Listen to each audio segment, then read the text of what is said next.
Racial reconciliation is interesting because oftentimes when we communicate racial reconciliation, we're really communicating racial tension.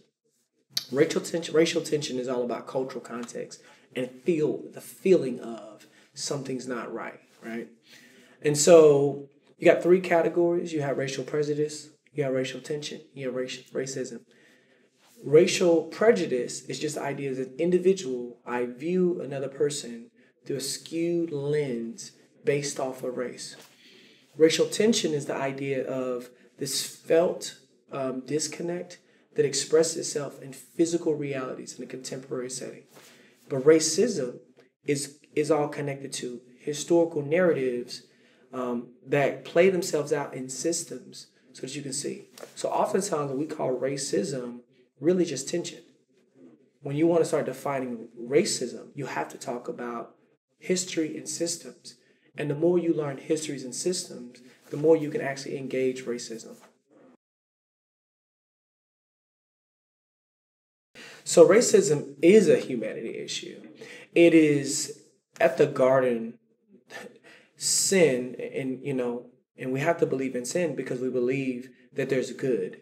And because we believe that there's good, we have to say that there's something wrong with the bad, right? So we have to believe in something, some type of moral indiscretion or moral rebellion in us. And the Bible calls it sin. In sin, the human relationships were broken. And those who had power, instead of stewarding and becoming shepherds and servants, became abusive to forms of power, right? And you see this in every kingdom. If you go to North Korea, if you go to, different places of Northern Africa, Southern Africa, Ivory Coast, there's no place on the world you don't see people abusing power. Race just happens to be a stronghold in North America. And what you realize is that the reason why it's so broken is because we are intricately connected as humanity. Martin Luther King has this illustration in one of his sermons. It talks about when you wake up in the morning, you may be drinking Colombian coffee.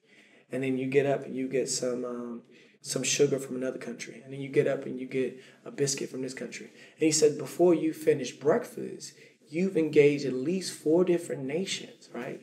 And he was just making this connection of we are all interconnected. Our good is all interconnected in one another.